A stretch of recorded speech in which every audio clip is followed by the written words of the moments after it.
Welcome back, you lovely lot, to Cal and On Cars, the channel that's on first name terms with the entire Sawn department of the DVLA. Hope you're watching, lads, and all is good with you. But anyway, back to the cars. You may remember this one from a previous episode where Mini-Me, Amber, my eldest daughter, this is her first car, 17 years old, and thanks to the generous assistance of the insurance department of the Mazda MX5 Owners Club, she's smoking around in a 2-litre Mazda MX5 NC, and I'm delighted to say, as a petrol head parent, she's loving it. She's having the time of her life, and she's getting quite car proud, which I love. She's been in the car for a month or so now. She's a very good driver, but you may notice on the front a horrible wall jumped out at her in a car park. She was innocently just parked there, and apparently this wall just moved and hit the front bumper. It's happened to us all. And I think as a young driver, we can give her a couple of mistakes. We'll give her that pass. And I think I'll fix that one on the bank of Dad. But you might remember, my mate Ross came and did a fantastic seat repair and restored these headlights. So I've called him again. As well as being great on leather, he's brilliant on paint. So you come out today and see if we can make that look a little bit more factory fresh. Stay tuned.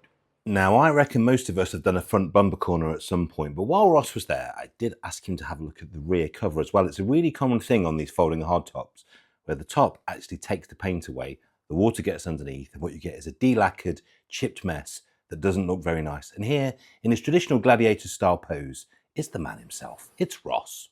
Now, you may notice we've got a booth in the corner of the workshop, a very nice booth actually, but you can also see there's about 20 cars in front of it that would all need to be taken out and put back. So we're going to go a little bit driveway style. We're going to try and do something that you can replicate at home.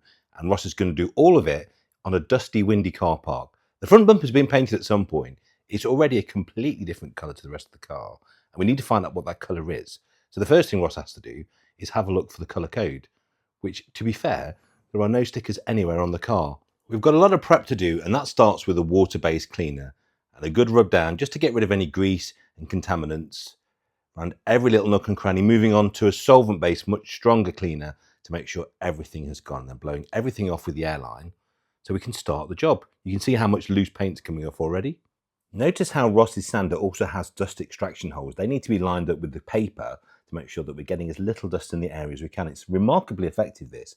And we're going in quite hard and coarse, my usual thing. With 180 grits, this is really taking out a lot of material. And already we can see that something is happening under the paint, which I wasn't quite expecting to see.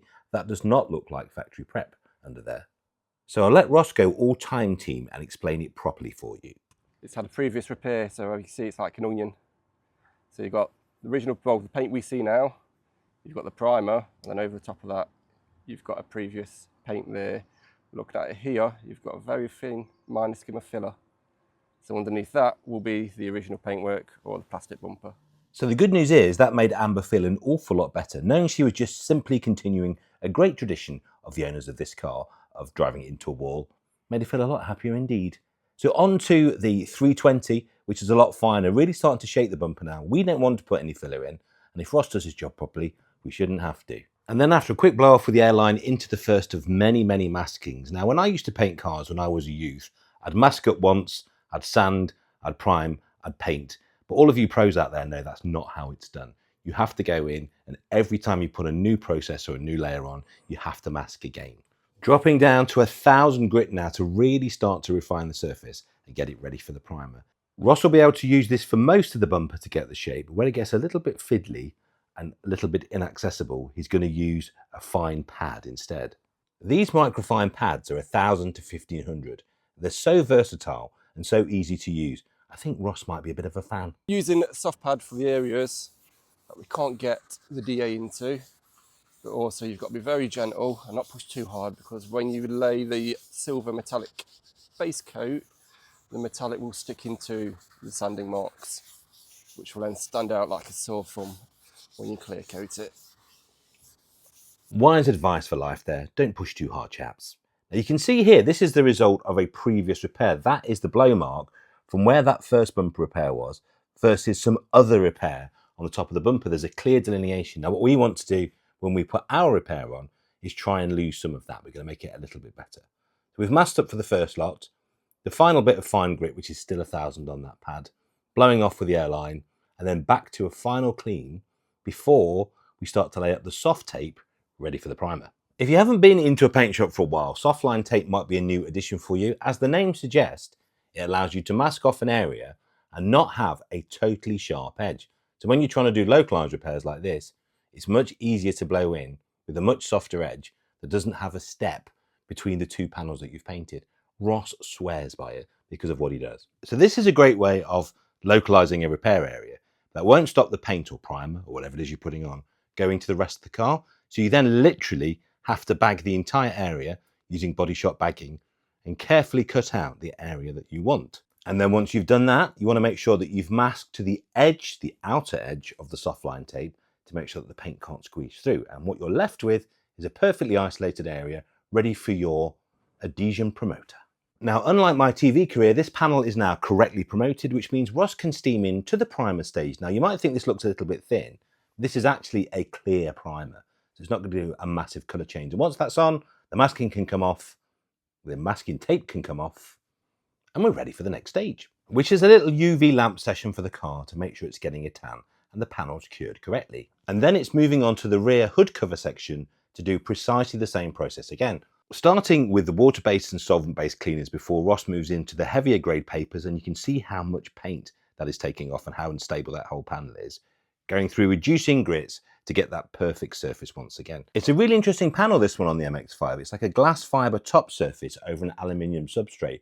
Really well constructive, ingenious bit of engineering, and I think a bit cooler than a soft top. It's quite a big old panel, this one, and because of where it sits, the fact that it's very flat, it's going to sit in the sunshine. And it also butts up to both the boot lid and both wings and the roof itself. Any discrepancy in finish, in colour, is going to be so much more obvious here. So once the prep has been done, a bit of back masking, ready for bagging up. And once again, it's our good old friend, softline tape. The whole panel is actually quite stable in the main. It's just around the top edge, and you can see these localised areas that we need to isolate out. This is where Ross gets to make a fun shape with his tape. It'll all make sense in the final reveal. Taped up and bagged up once again, Ross can break into the primer and get a nice base coat down. Now we've masked up the light. I know we could take everything off, but we're just going to do a tickle and a tidy. This isn't a concours restoration because the car isn't really at that point. We just want to make it look a little bit prettier so Amber can get enjoyment out of it. And then maybe, perhaps in the winter, we'll get her a smoker and we can get this done properly. But for now, let's concentrate on this localized repair, demask and debag the primer and get ready for some color. But before that, we need to do a fine grit sand of all the new primer surfaces and make sure that everything's on one perfect level before we enter the final boss round of masking. A lot of prep goes into this stage. As any painter will tell you, the more time you spend prepping, the better the final result. Now, I know the purists will be saying, why aren't you taking the headlights out? Why aren't you taking the bumpers off? The whole point of this was, what can you do for a limited budget in one day on your driveway at home? If you've got a lease car or a car that you just want to tidy up of, this is exactly the kind of thing that specialists like Ross can come out and do in a day at home. And we've got perfect prep there. The panel looks so smooth and so even. So again, it's time to mask once again. This is what I mean about making sure that none of your previous work contaminates your next work. So every time, fresh bag, fresh tape, you get a perfect result. And with the car fully bagged up and just our two localized areas ready to paint, Ross does the final surgical removal of the bags to access the two panels that we want to get the colour onto. Now this will take a sad Mazda and make it a happy Mazda, we hope. The colour, it turns out, is 22V, although there are several versions of this, and Ross has to take his best guess as to which one is the right one. Question is, will he get it right?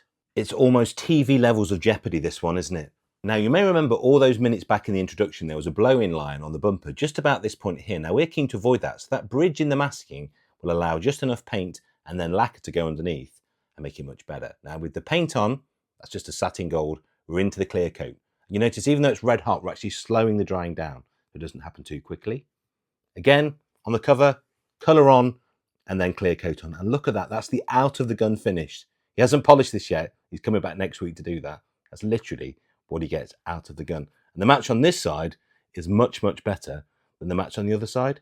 It's unbelievable. Do come and have a squint at your TV, at your phone, or your tablet, and just look at that. I can't stress enough, that is the out of the gun finish. Yet we can still wet sand, we can still polish, we can make this even better. But realistically, these two parts of the car are already, by far, the best paint on it. The colour match, as you can see on the boot, is surreal.